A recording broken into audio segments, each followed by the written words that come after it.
are listening to WHOA Podcast, coming to you from Gainesville, Florida. Hello, everybody, and welcome to another episode of the WHOA GNV Podcast, the podcast bringing you businesses and individuals that make you go, whoa!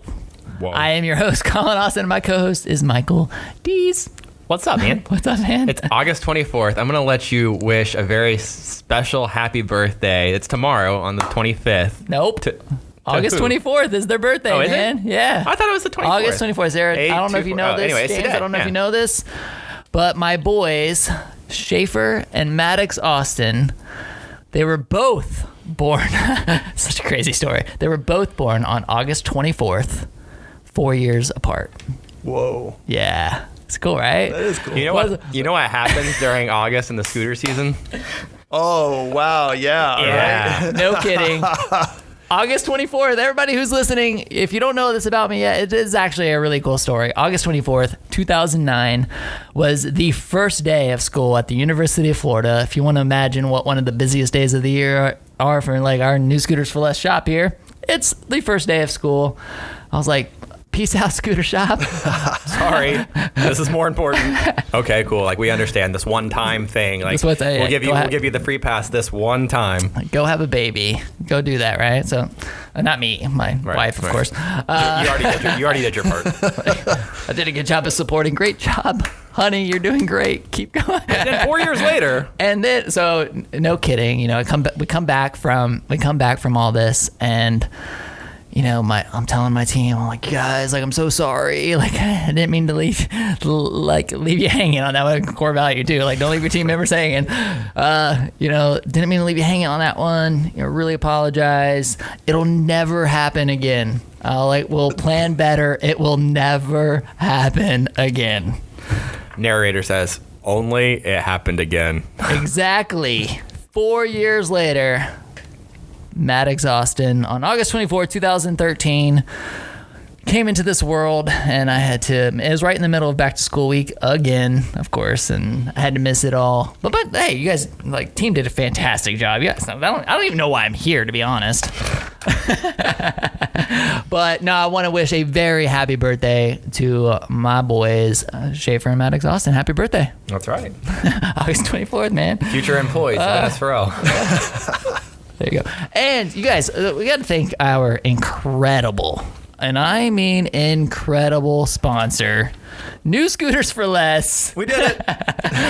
Hey, no, podcast fan, we just wanted to inform everybody that scooter sales have actually been on the rise. And I don't think a lot of people have realized this, but across the country, scooter sales have been on the rise because a lot of people, they don't want to be on subways, they don't want to be on buses, they don't want to be surrounded by other people because of COVID-19, of course. And so, scooter sales, this is a great way to social distance yourself. You want to be outdoors, be on your own independent transportation. Have your scooter, be able to get around. So we just want to let everybody know, hey, we're here. New Scooters for Less is here. We're absolutely selling scooters. In fact, inventory's been kind of interesting. We're kind of gauging inventory, but anybody who's looking to kind of have your own independent transportation, reach out to us, reach out to Mike directly, mike@nsfrl.com. I'm actually doing a lot of the sales stuff right now, so Collin@nsfrl.com, and we will absolutely take care of you guys. A lot of our business audience might not know this, but because I know that there's a lot of assumption that hey, scooters are for college students, right? And I think that's because of what we've done in the Gainesville community. Well, hey, business owners, we have scooters for you too. We are your Vespa dealership. Vespa is one of the greatest scooters ever created.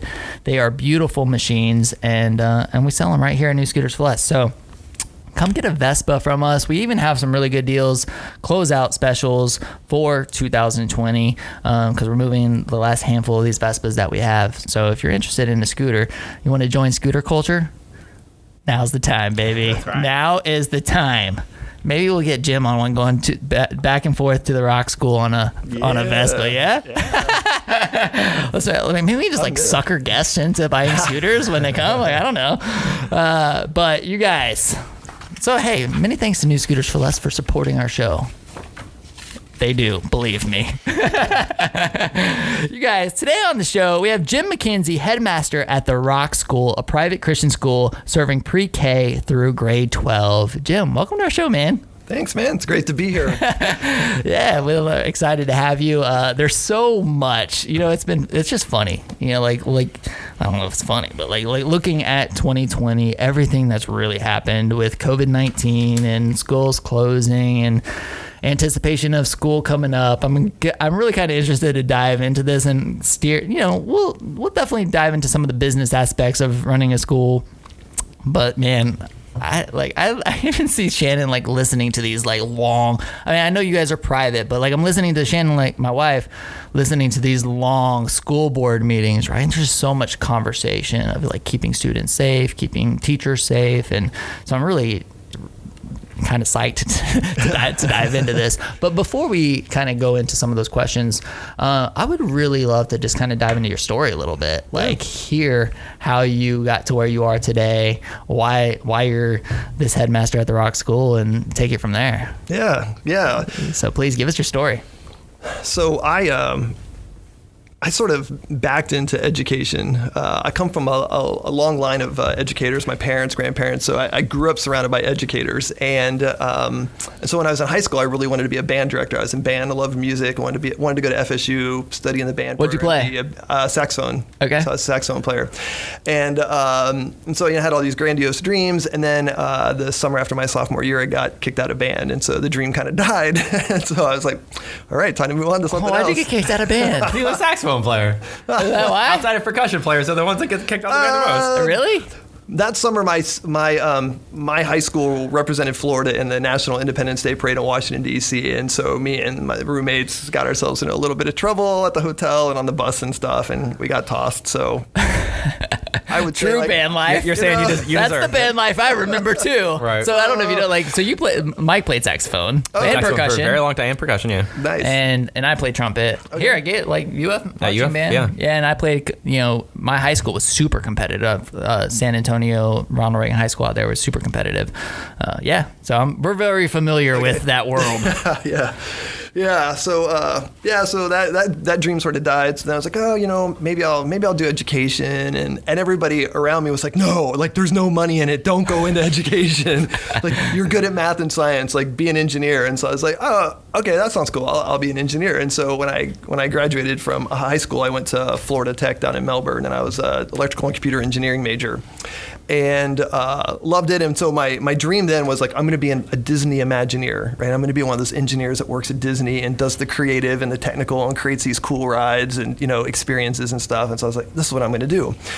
Well, my first semester there, I start volunteering at an elementary school across the street, and I fall in love with it. And when I'm not doing my classes, I'm literally next door at this school volunteering all the time. And so I came home during Christmas break my freshman year, and I just remember sitting in my room and I was crying. I was like, I don't want to be an engineer. I want to be a teacher. And so my parents were like, fine. So I withdrew from Florida Tech. I moved back home. I spent the next couple of years just finishing up my associate's degree at Central Florida Community College in Ocala, and then I came to Gainesville to study education. The funny thing is, even when I decided I'm going to be a teacher and I moved back home, then when I had to sort of pick what I wanted to study, I was like, I'm going to do environmental science. I really want to change the world, And so this was back in the early '90s. So I applied to UF and USF, but I really wanted to go to USF. I applied to UF as a backup, right? So this is in the '90s when UF could be like your backup, right? Nobody picks UF as like my backup, and so.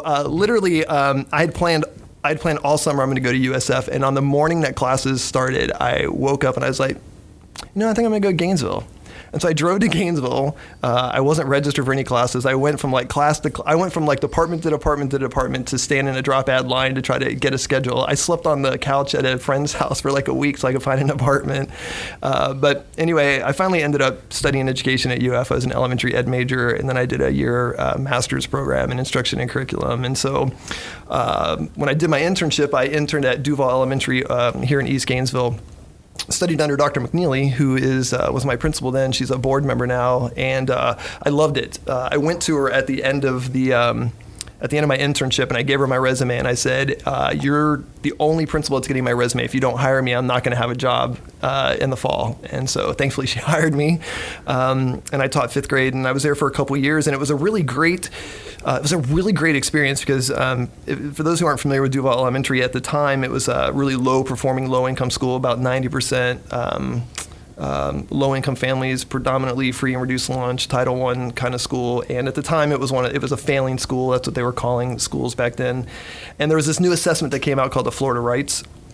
And the first year that I was there, our writing scores were, like one of the lowest in Alachua County. And so we started doing all these things, kind of rallied as a school. And by the second year, our scores were average in Alachua County. And by the third year, we had the highest scores in the state of Florida. And the Commissioner of Education comes, and there's this big pep rally, and there's all this attention. And so it really was just this amazing experience to see like what can happen when a school community really comes together and rallies around school improvement, that it's possible in spite of all the obstacles. And so I was there for about 3.5 years, and really honestly thought I'd be in public education my whole life. I mean, I got to be completely honest. Like, I didn't know what a Christian school was growing up. I mean, I was a public school kid through and through, public university, and I think I was an adult before I was like, wait, there's other kinds of schools. I was like, what's a Christian school? Is that like Sunday school? But I ended up landing at the Rock.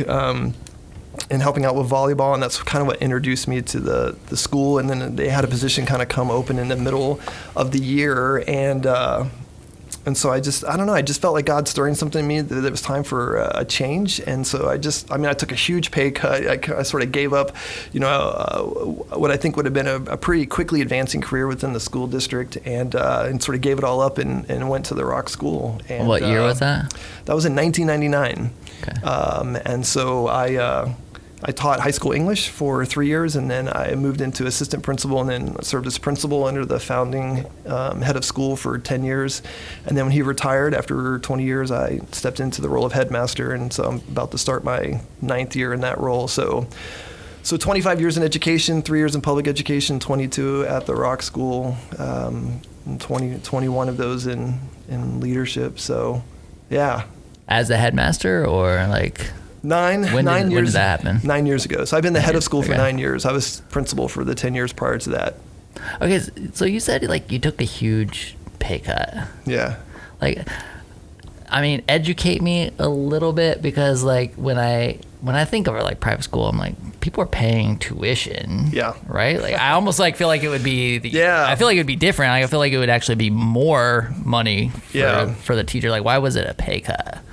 Yeah, so there's the perception of private education, and then there's the reality for 90% of private schools. So there are really expensive private schools where everybody is paid really well. The average private school operates on 70% of the funding of a public school. So, for example, at our school, our teachers make about 75 to 78% of the Alachua County public school teachers. So they work for less. The trade-off is that there's some things that you get to do at our school and don't have to do at our school that sort of compensates, that makes it worthwhile for a lot of people. Can you give us an example?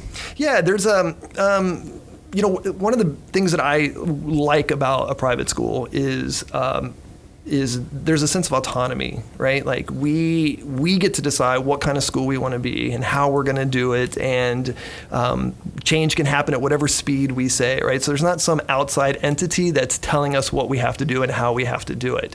It's more entrepreneurial. It's more entrepreneurial, but there's accountability, just like for you, right? If you don't deliver something, if a business doesn't deliver a service people want, they stop coming, and then you have no income and you shutter the doors, right? So I have the same kind of accountability. I have great accountability, because if I blow it or I don't do something well, my parents take their tuition dollars and they go somewhere else, and we close up shop and go find something else to do. So there is definitely accountability, but there's a lot more autonomy. So there's standards and stuff that obviously we're held to educationally by the state and universities and things like that. But we don't have to do all the standardized testing that the state of Florida does. We have a different testing model that we use. So a lot of teachers like that they don't have to teach to a test for half the year. There's not a lot of the sort of bureaucratic stuff, like, things we have to do all these things to justify what you're doing and dot all your I's and cross all your T's. Like, our teachers are given a lot more freedom to teach within the context of what we've asked them to teach. That we don't require our teachers to do as many outside of the classroom things, like supervisory things. A full-time teacher at our school teaches fewer classes than a full-time teacher in Alachua County Public Schools. So there's definitely some trade-offs. Having worked in a public school system, and I enjoyed my experience, and I'm not one of these that's anti-public school or like their competitors. Like, I think educators should all work together, public, private, charter, for the betterment of a community and all the kids that we serve. So none of this is intended as criticism. I'm just trying to highlight, some differences between the way our school operates, maybe in the way the public schools operate. But my experience in the public school system was very stressful. Sometimes it's the demands of parents, sometimes it's the demands of administrators, and a lot of that we're able to control at a different level at our school. So generally, teachers that leave the public school system and come to our school find it to be kind of a breath of fresh air. Cool. Yeah. Yeah, so I also have no experience. Like, I mean, I went to a Christian school for kindergarten, and that was it. And then I was public schooled for the rest of it. So I don't really have much experience outside the public school system. But one thing that I think we've kind of highlighted a lot on this podcast and talked to with team members and stuff like that is a real lack of, I'll try to be somewhat PC while I'm formulating this, but like a real lack of training in the public school systems, like students to know those life lessons outside of passing a standardized test, like you said, like when you're talking about how to do your taxes or finance in general, or things that will educate you to be an adult in this world, that they more or less graduate out of a public school system not knowing how to do. Do you have that kind of autonomy in the private sector to be able to teach those things, and is that something that you do? Yeah, it's a great question. I think one of the great challenges of education in general, especially public education, because it's so large, is there's really not even consensus about why it exists and what the outcomes really are supposed to be. Like when Gallup polls parents and says, what's the goal of public education? About half say it's for good citizenship, right? Create people who are going to help contribute to the common good. The other half say it's to help my child advance for a college career in life, right? So those are two very different things. One is sort of like communal towards citizenship. The other is very selfish towards sort of self-promotion and achieving certain things. So when people can't really even agree on like what the overarching goal of public education is, it's really hard to then nail down like what specifically should we be doing in our school system for that end. Not a plug, but I did a TED Talk here in Gainesville about 18 months ago on this idea of education for the future. And it really addresses what you're asking in this question, and like what should we really be teaching in the 21st century, right? Because if I said, hey, tell me the first 5 presidents of the United States in order, like some of the listeners are probably like, oh, I know those, right? Because they're just history buffs or Jeopardy champions or something like that. But Jeopardy champion. Nailed it. I got it. Most people, if I said, hey, you can have 60 seconds to find the answer, right? Everybody can find the answer to that question. You pull out your phone, you're like, hey, Siri, who's the first 5 presidents? Or you Google it or whatever. So, so what's the real skill in the 21st century? Is it memorizing the presidents in order, or is it knowing how to find the answer to the question, right? Mm-hmm. So historically, we have said academics is number 1, and character would be number 2, and skills would be number 3. That would be sort of the priority. Like content knowledge is really king, then sort of like good character, and then skills is sort of seen as like the lesser level. Well, in the 21st century, all the research, all the writing says that the order has shifted. It's it's not content knowledge, but it's character, skills, and then academics. So what prepares students for success in college and career is more of their character and the skills that they develop, and less about the content knowledge, or what we would call like good academics. That's least important, and yet schools are still doing exactly the opposite. Like, I'm going to fill your head with lots of information. What we're trying to do is to turn that around and say, how do we help kids develop the skills and the character to be successful in college, career, and life. In fact, research actually says that conscientiousness, which would be character, and then creativity would be the most important skill. Conscientiousness and creativity are actually the best predictors of college success, more so than your high school GPA or your SAT or ACT score, right? So what we want is we want to produce students that are really conscientious, right? So they have grit, they have resiliency, they have humility, right? They have self-control, they have emotional regulation, they have these kinds of skills, and then kids that have creativity, right? An openness for learning, a passion for learning, sort of those lifelong learners. Those two skills are really what propel people towards success in college, career, and life. And yet our school system it doesn't change, right? I mean, most industries pivot with innovation, right? There's something disruptive and it's like, bam, like everything changes. I mean, the last time education was influenced by a major disruption was the printing press, like hundreds of years ago, right? We've had all these other, television came along and that didn't impact education. The internet came along, right? Personal handheld media came along. None of these things have influenced education at all. One author that I really like to read kind of on this topic says, we're asking students to run a Google race in a Gutenberg bound buggy, right? Like what we're delivering in education today is so obsolete compared to the world in which kids live. And yet what politicians and leaders keep saying is like, we need to reform education. We need to reform education. And I'm arguing education doesn't need to be reformed. It needs to be reimagined, right? It's not that we're trying to do things a little better. We need to start trying to figure out how to do better things. That's really the key. And so that's the work that we're trying to do at our school. And because we're an independent school, we can move at the speed of change, which doesn't mean we're the exemplar and we have all the answers, because I still have to bring all of my staff along and all their philosophies and ideology about education, all their experience. So, but those are the kinds of things that we're working for. Like, how do we create kids that are going to be prepared for success in the 21st century? Is society better off if there's a unified approach? I don't think so. Like, I don't like national standards and national, I don't love like that there's a federal involvement. I really think education should be done at the local level. I think each community needs to decide what's best for its students and what do they want for their kids. And I think the more that government has kind of encroached on education, it's created more and more of a bureaucracy, and it's becoming less and less effective and efficient. I would love to see education done solely at the local level, but everything gets tied to federal dollars, and so people do what the federal government says they're supposed to do. And so we end up with things like No Child Left Behind and, and every other presidential thing, and none of them have produced any lasting impact. We're spending 300% more money on education, and we're doing it with twice as many staff over the last 40 years, and we haven't moved the needle on math, reading, or science test scores. So the answer is not more money, and it's not more staff. It's fundamentally changing education. So that's the hurdle. How do you improve it? Like, you always hear these things, and I don't have the data or anything, but like how far we lag behind as a developed nation compared to, the Asian countries and stuff like that, especially in the STEM aspects.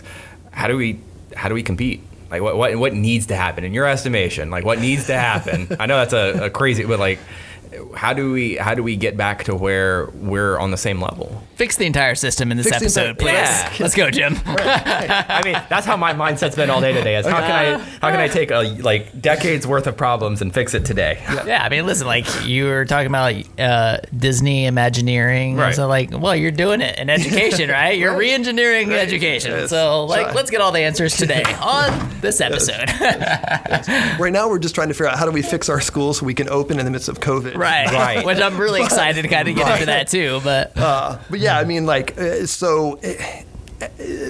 think it's a couple of things. First of all, I believe educational reform has to be a grassroots movement. I do not think it'll ever happen top down. I don't think there's anything any president or elected official is going to be able to mandate from the national or state level and press down that's going to create any kind of significant change. That hasn't worked in a decade, multiple decades. I think it needs to be a grassroots level. There are exemplars all over our country of schools that are doing amazing things, producing amazing results, and not just doing it with the best of the best, but they're doing it with some of the most difficult and challenged students, right? And some of the toughest neighborhoods and some of the hardest communities in our country. They're doing it. There's exemplars. So there's a model that already exists. It's just that we're convinced that it can't happen. And I think for a big part of it is there are still the majority of parents still believe that if you just go to school, you work hard, you learn what you're taught, and you do good on the SAT or the ACT, and you make a good GPA, you'll get into a good college. If you get into a good college, then you'll have a promising career, and that's going to lead to happiness in life. And as long as the majority of parents still believe that pathway is true, and that pathway was true for 100 years, it's just not true anymore. There are more and more college graduates that are graduating and they're unemployed or underemployed. In fact, over half of recent college, this is before the pandemic, more than half of recent college graduates are unemployed or underemployed. So they're either out of work or they're doing a job they could have done with a high school diploma. With thousands of dollars of in student loan debts. And so at some point, I think there's going to come a tipping point where enough people are going to say like, dude, this pathway that I've been promised, it didn't work for my kid. Like, he's 30 years old, he's unemployed, he's got thousands of dollars in debt, and he's living in my home. Like, what's the deal? But I think until there's enough outrage from parents to sort of create this grassroots swell, I think the majority of people are like, everybody knows it's a game. High school kids know it's a game. Like, I'm not really here to learn. Just tell me what I got to do to get an A. Just tell me what I got to do to punch my ticket to get into the college I want to go to. I'll do the learning in college. But then they get to college and they're like, what I got to do to get my college degree? I'll do the real learning on the job, right? And so then they graduate, and then employers are like, nobody's qualified to do the work I need them to do. So I think that's really the key. I think it all will be this grassroots movement that will start when parents and students become aware of the fact that the current system is broken. So yeah, how do you? I mean, does it have to age out? Again, I mean, we need to know how you fix it. I'm just like, is it something that we just have to age? Like millennials are going to have to raise kids and say, hey, like, this didn't work for me. Like, is that what we're looking at? It's not going to happen in our parents' lifetimes. Like, I don't know. I tend to be very hopeful and optimistic, so I tend to believe that really anything's possible and that things can happen sooner. These are questions with all of our systemic issues. We have a systemic education problem, just like we have systemic racism problem and all that other kind of stuff. Right. And I don't want to jump into the political arena. Sure. Yeah. No, I know. But there are definitely like political factors that are resistant to change. Right. So I mean, you think about it. You have how many millions of teachers that are teaching all across the U.S. that were educated in a college of education 20 plus years ago, and they learned a certain way, right? Mm-hmm. How many of them are going to, in the latter half of their career, say, oh, I'm willing to totally give up everything I've ever done and thought about education and do it totally different, right? So you got this whole, it's just scale. That's why I love the work that I get to do at my school, because the things that we ideate, like, we can do on our scale with 500 kids, right? I'm totally sympathetic to Karen Clark and the school board leadership right now, who is trying to figure out how to manage, I'm trying to figure out how to manage my school, and I have one campus with 500 kids, right? They have to scale a COVID plan on a massive scale. I mean, that's really, really hard to do. And I really want to go down that route in a minute. So, but even one of the things that I've seen commonly throughout education is, you're taught, like, not to fail. Right. It's like, dude, you don't want to get an F. Right. Right. It's like, you gotta get an A. You gotta do better. Like, it's like, but like the truth, like, everything that I've learned has like legit happened after college, running this business and failing multiple times, and like really, that's been the seed to what will, I hope, will one day be the success, right? Like, I don't consider myself successful right now, but I'm also understanding a lot of people would perceive me as being successful, which is great. I just know that I've learned so much from all of the failures, yet we're just, the education system is really the opposite of that. Right. It's really, don't fail. Right. Which is contrary to everything that we know about innovation, right? Innovation is like fail fast, fail forward, right? But yet we don't encourage risk-taking in students in school. We don't say like put yourself out there and try it, because we grade everything, right? Right. Like, that's ridiculous. Like, I don't, when I'm working on a project, like nobody grades the first draft. Like it's constant work. Oh, that's, feedback and constant work, revision. Like that's the normal process.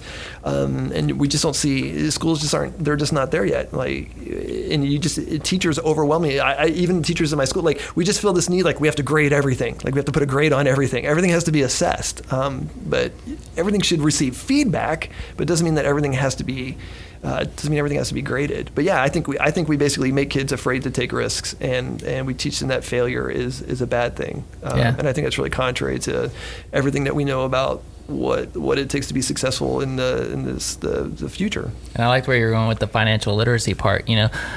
One of the things that Shannon and I have been super intentional about doing right now is, like, as we're trying to pay off this debt, really involving our children, making them understand, and talking about it. They're listening to the Dave Ramsey podcast when we're driving in the car. And smart kids. They're asking the questions, and I love that. Like, I love hearing them ask those questions and really having those conversations, and because I want to coach them, like, don't pull student loans. Like when you when you go to college, let's figure out a way to like pay. And of course, Shannon and I are actively saving for their college, but still, like just involving them in those conversations at a really young age. And I don't know, it's. Yeah. I mean, that's what motivates students, right? Real world work, real world problems. We hear so much about like, kids that aren't motivated, they're not engaged. That's because, again, like we're not doing any of the things necessary to increase student engagement, right? How do we get kids to engage so they want to learn, so they want to be a part? And one of the ways that you do that is you give them something that they care about, right? We're motivated when we care about something. And very few of us do a job when we feel no connection to the person that we're doing it with, or the place we're doing it, or the content that we're doing it. And yet that's what we fill schools with all day long. Yeah, but that's, it's hard as a parent. Like like thinking through what you just said, I'm like, okay, so many parents know what they know, right? Like for me, like I know business, I know entrepreneurship. So like I really I crave for my kids to want to come and hang out at the dealership and like spend time here. They're not interested. Like my kids are like athletes. They're like they'll be my son Schaefer, he'll more likely be a professional soccer player than he'll ever be a professional business person. You know what I mean? Like he's naturally gifted in that. But as parents, like I think a lot of times the tendency is, because this is what I know, I'm pulling my kids this direction, instead of recognizing their gifts and their talents and saying, okay, like let's, if this is something that you want to achieve, like let's talk about how you're going to get there. What kind of, what are the disciplines? What is the hard work? What's necessary in order to accomplish these goals? I don't know. The schools are built on conformity and standardization, right? So schools say like standardization. Every kid needs to learn how to work in a scooter shop. Right. It doesn't say like if that's his drive, he goes there. If this one's passion, I agree. Soccer, we could really use some mechanics right now too. Goes there. Yeah. Hey man, send your applications. Yeah. Trades is an opportunity that is a lot of people are missing out on. There's not everybody has to go to college. There's money to be made in the trades. Yeah. So sorry, I didn't mean to interrupt you. I was just like, you're throwing that out there. Like, But that's what schools generally do. That's what the education system does in general, right? Is it says like everybody needs to learn this, everybody needs to learn that, as opposed to, oh, this is your passion, that's your passion. Like this is what moves you, this is what excites you, and there's ways to do that. And you because you can, like at our school, people are like, well, so what do you like? Do you teach what everybody else? Yeah, like we teach chemistry, we teach math, but if you can develop a way for students to learn those things in the context of something that they care about, a project they're committed to, something that they're doing, that's what drives student engagement. It's when you're just like, hey, we got to do these 5 word problems because we think this is a really important math skill that you're going to need to know to do well in the SAT, and so just do 5 of these and we'll go on to the next chapter, and then we wonder why kids are bored and checked out. Oh, for sure. So take us back. I mean, you talk about when you had the cup of coffee with the public school system, and you inherited this school that was not achieving the results that they in the Florida Rights, and you got fast results in a couple of years and became an overperformer. it has to be a comprehensive effort between faculty, between parents, between students. How did you get that to happen? Yeah, we had great principal leadership. Dr. Leonina McNeely was the principal at the time, and she was amazing. And she brought the right teachers in. She moved the wrong teachers out. She cast a really clear vision and had a way to motivate staff and paint a picture for what success could look like. Rallied students and parents. She had worked at that school in the past. She had roots within that community, and so she had credibility with parents, and so it was like she willed our school to do it, but it took extra resources. Our school day was extended. It was hard, and the question really became for me was, this was really rewarding, but this was really exhausting, and this does not feel like a sustainable model. One of the I've said in the past, one of the reasons I've ended up leaving public education is I'm very hopeful and optimistic and idealistic, and I just felt like even though I loved what I was doing in the classroom, the more I became aware of how the system worked, the more I felt like I was beating my head against the wall, and I just felt like, one of these days I'm going to knock myself unconscious. And so I left not so much because of the school system, but I left for my own personal well-being. Now I've come to realize there's an entrepreneurial spirit within me. I like being my own boss, and when organizations we were part of the Florida High School Athletic Association at one time, and they kind of tried to push this around. So we're like, peace out. We just we're out, we're leaving, and we're going to run our athletic program the way we want to. And we did the same thing with, some other programs that we were a part of. So I do like that. But what we did there, was great, but it was whoop. And then we couldn't sustain it. The school didn't stay there. So after you left, it changed. I won't say I wouldn't say it collapsed, and it certainly wasn't just because I left. But the school got to a certain level of success, and then it tried to pivot to something different because I think everybody realized man, we just can't do this. So they tried to make the school a magnet program and draw students through the arts and use the arts as a way to kind of elevate instruction, and it did that for a while, but. Demographics on the east side, declining population, Duval ended up closing as an elementary school and converting into an early childhood center. So maybe I wasn't understanding that the right way, and correct me if I'm wrong. So it wasn't so much like you took a group of students that were not hitting these scores and taught them how to be better writers or anything like that. It was more about the school becoming.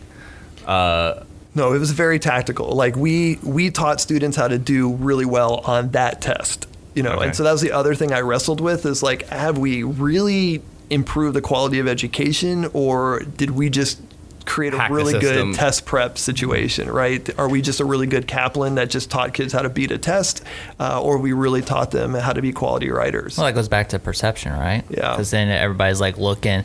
The schools are graded, right? Yeah. You got A school, B school, and funded accordingly. So it's if I can get my students or nail this test, and it's very tactical, like you said, then they get that rating, right? I mean, it's at that point, is it really about the education or about the perception of the education? Yeah.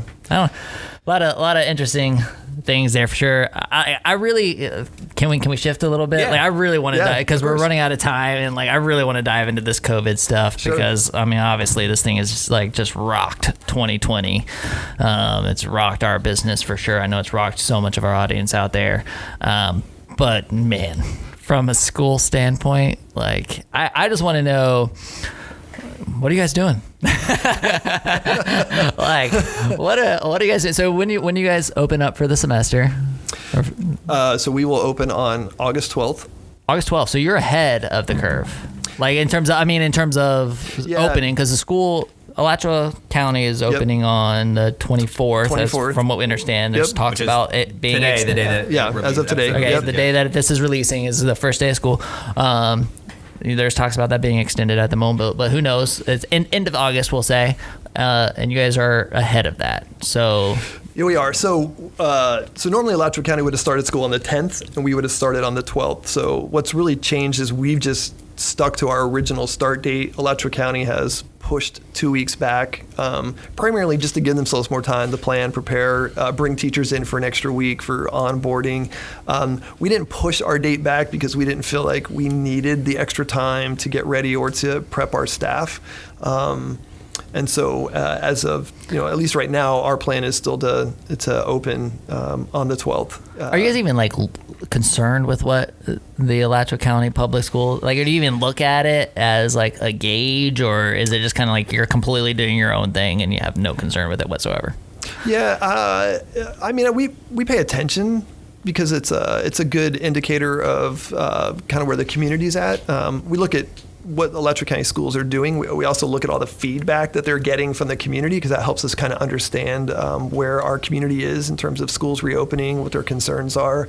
But again, they have, what they're trying to do is on such a larger scale, and they have other things like bus transportation. They have other things they have to work through. They have things like teachers unions. So it's a much more complex process to create an opening plan. So what they do doesn't really help as much. The other thing that's unique for us is, we're a tuition-driven school, right? So we're like every other business, like we're trying to hold on to customers and keep people in our school. And because if we've got 500 kids in our school, if 50 of them or 100 of them are like, yeah, we're not doing this, we're out, and they're like, we're going to homeschool or do something else, like that's huge impact. Yeah, it would be huge. We'd be laying people off. We'd be scrambling to, figure out our balance a budget that works. So we're sort of walking this tightrope of. We had a town hall meeting on Monday night on Zoom for all of our families to kind of lay out our plan. And I said, there's this spectrum. And I was, kind of joking. I said, there's these two emojis. There's the one that's like, oh, I'm like, I'm totally scared. And then the other one's like eye roll, right? More people die of the flu, right? And so I was like, there's kind of these two wide spectrums. I'm like, we're here, like we're in the middle, right? That's where our school is.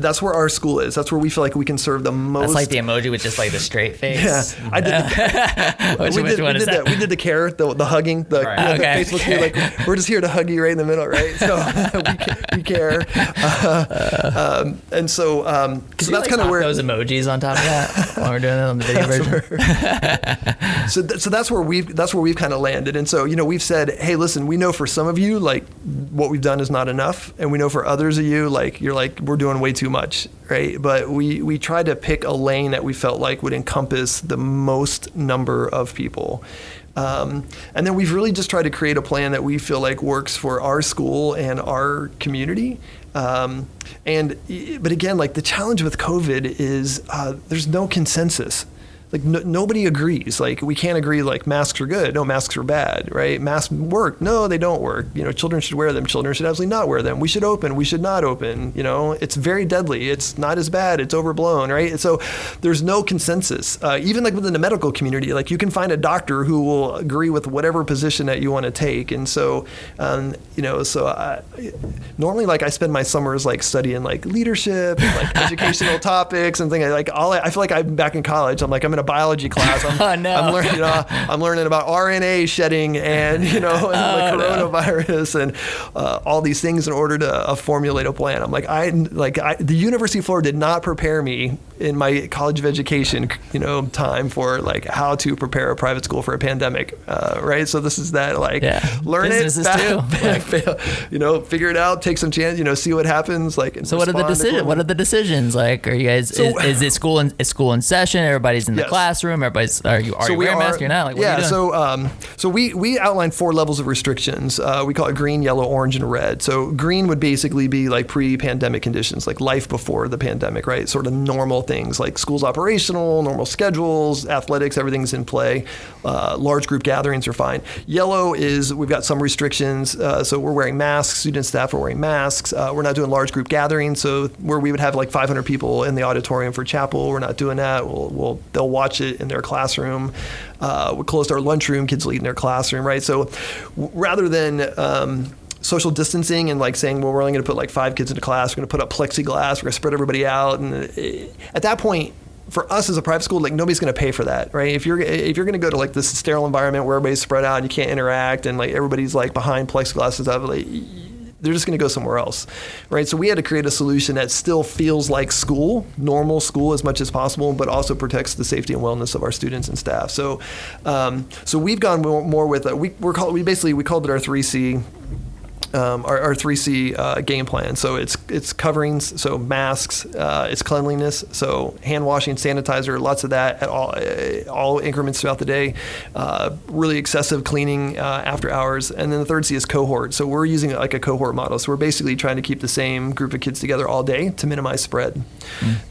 We've had a medical advisory team that's sort of helped us write algorithms for like if you have a positive case, what do you do if it's a teacher, if it's a student, symptomatic, asymptomatic, infectious, not infectious, right? If it happened within 24 hours, if it's like a week later, like all these different scenarios have been written out to help sort of guide like what's going to happen, because we had to say to our families on Monday night, it's not if someone in our school is positive with COVID, it's when. Like you have to embrace the fact that like it's going to happen, and so you have to prepare yourself. And if that's too overwhelming to you, like then you need to homeschool or you need to do virtual school, because there is some inherent risk in sending your kids to school. But what we know is that if everybody wears if teachers wear a mask and students wear a mask, transmission risk is really, really, really low. And so we feel like we have a plan that safeguards kids, but still provides them an enriching educational experience. So, and then we've had to create procedures for how kids move in the hallway and how they get picked up and dropped off and, all these sort of things. But the goal basically is those three things, like cleanliness, cohort model, and face coverings. How has your budget had to absorb some of these costs, right? Like you're talking about sanitization and all that kind of stuff. Like you're already working on a specific budget anyway. Yeah, we've had to allocate a lot of resources. We've had to buy upgrade to different kinds of cleaning technology, electrostatic sprayers and things like that. We were concerned enough about air quality a few years ago that we put like a filtration system in our campus. So that part we had done, thankfully.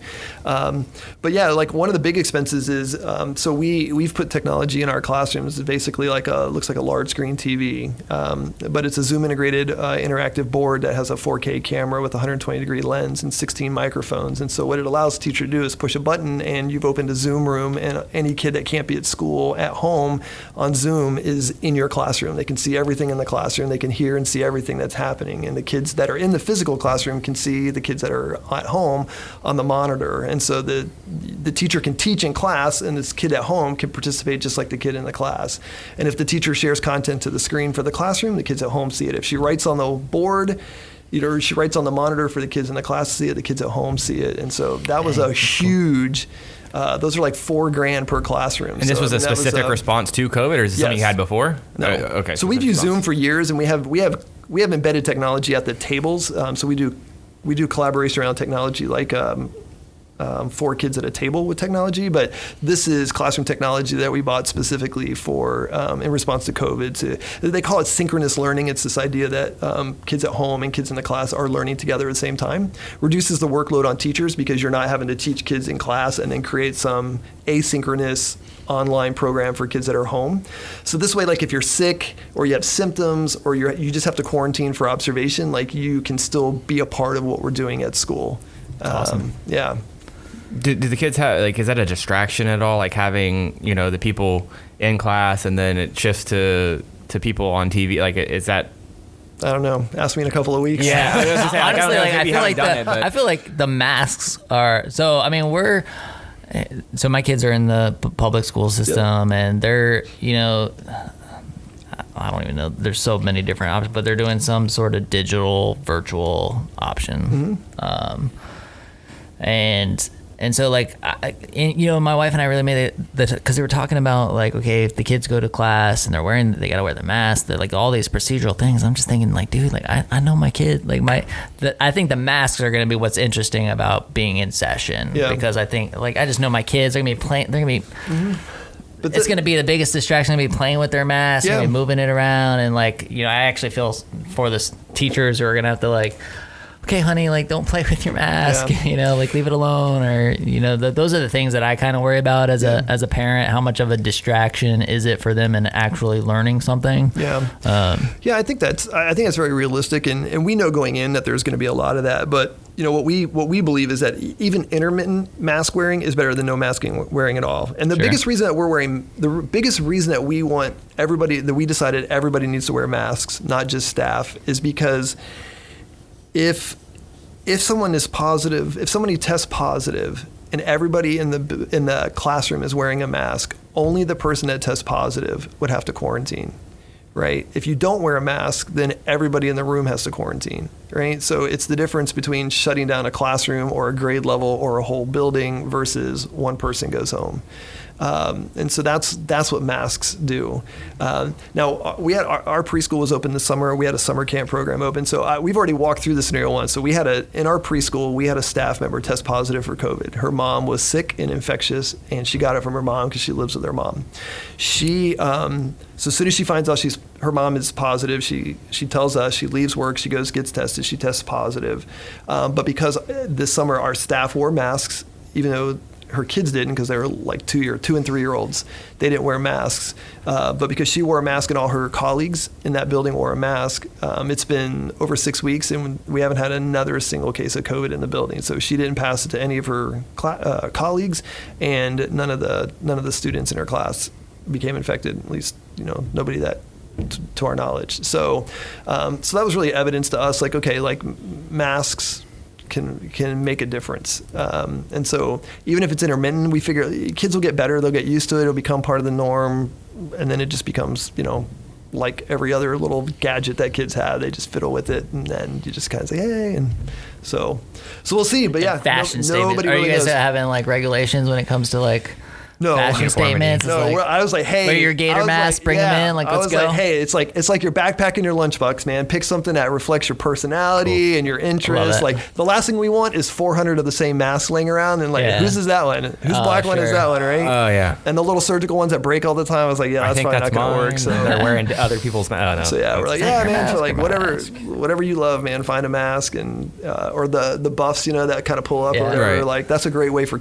younger kids to do it, because it just stays around your neck whenever you're not wearing it doesn't get lost. So you talked about people having the struggle of getting on the same page. When you had the town hall and say like, hey, parents, we're going to require the kids to wear masks, did you have any kickback on that from them saying, like, not publicly, because we did a Q&A and we got a lot of questions. We sent our plan out as a document the day of, so people had a chance to read it and sort of digest it before we had the town hall, and then we just kind of walked people through the details, took Q&A. The mask thing, you know, there were a few people that were like, they don't do anything, but we didn't really hear from them. Actually, the biggest pushback we got from parents is like, what are you going to do? Like, we want to know the specific scenario for what you're going to do for if there's a COVID positive case. Like, it wasn't enough for us to say, hey, we have a medical advisory team, we've got some algorithms, like we've got some procedures in place.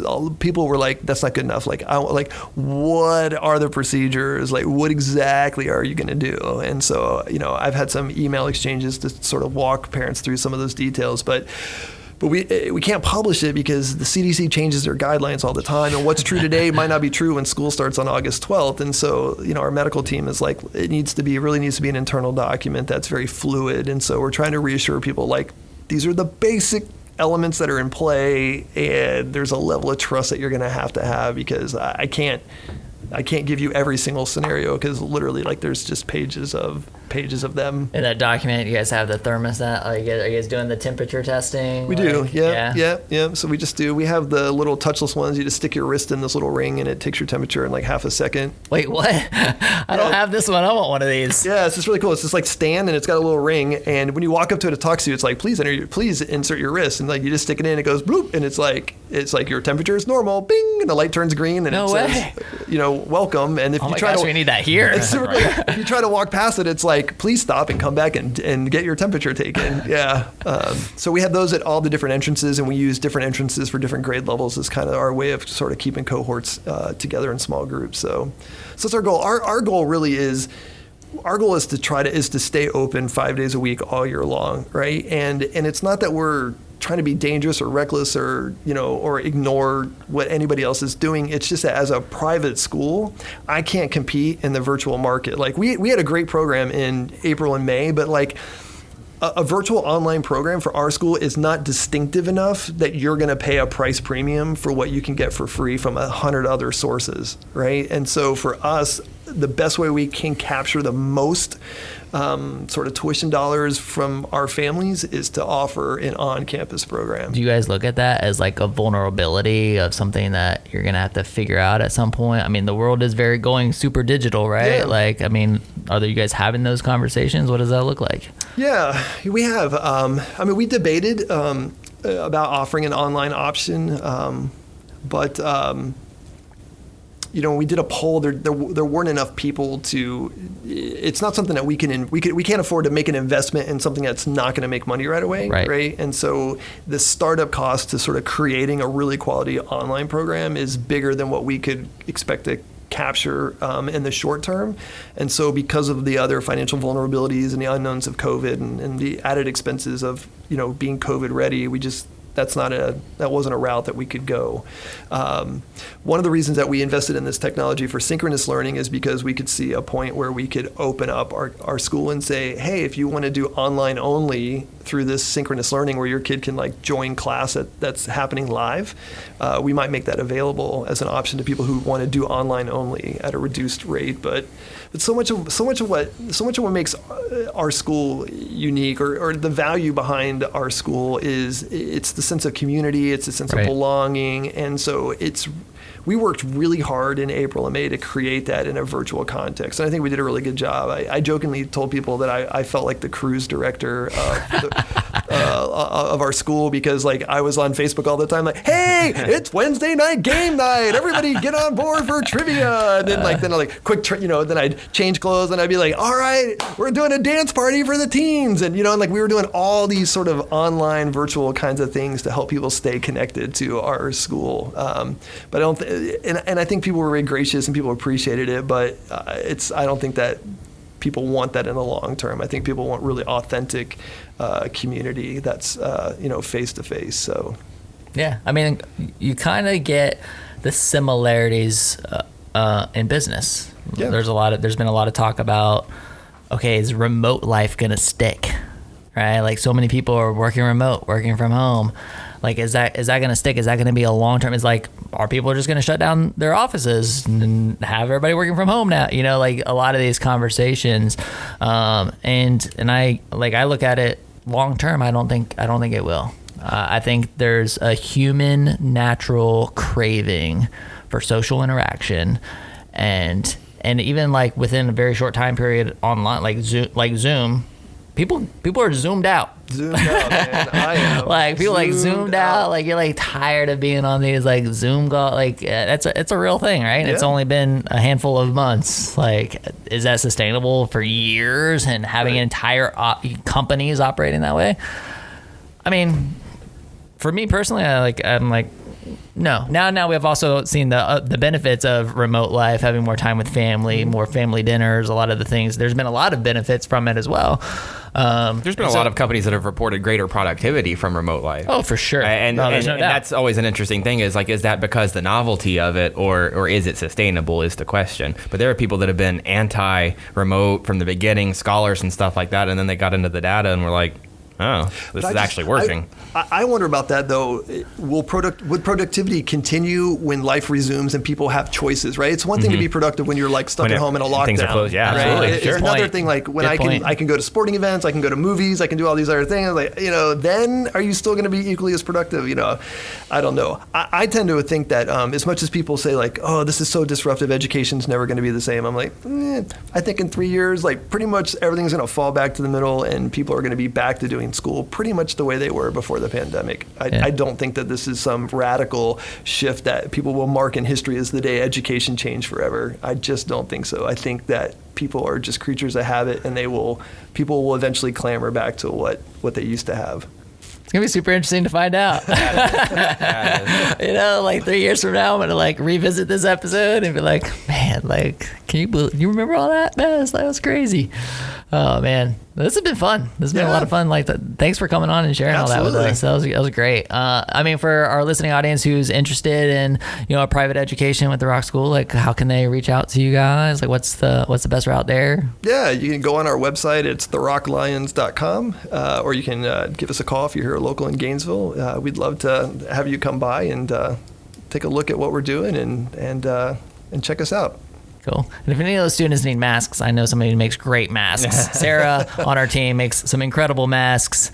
If you need masks, reach out to Sarah Lentz. She will get you all taken care of. Yeah. Got my gator mask back here. Sweet. So, awesome. Thanks again for coming on. Any last words, Mike? Yeah, wrap us up. Yeah, educators don't get enough love. No. And I think one of the hopes of going through COVID is that it starts to put a little bit more of an appreciation on them. Absolutely. So just mad love to all the educators out there. It's one of those thankless jobs that we absolutely need that are super crucial. So if you're in the education field, thank you. You don't get enough thanks. And we appreciate you. Have a great start to your semester, everybody. We absolutely love you. Thank you so much for listening. This is the WHOA GNV podcast, the podcast bringing you businesses and individuals that make you go, whoa. We will see you later. Bye. Have a great day. Great first day of school, everybody. See ya. Happy birthday, Maddie and Schaefer. Happy birthday, Maddox and Shaver. Bye.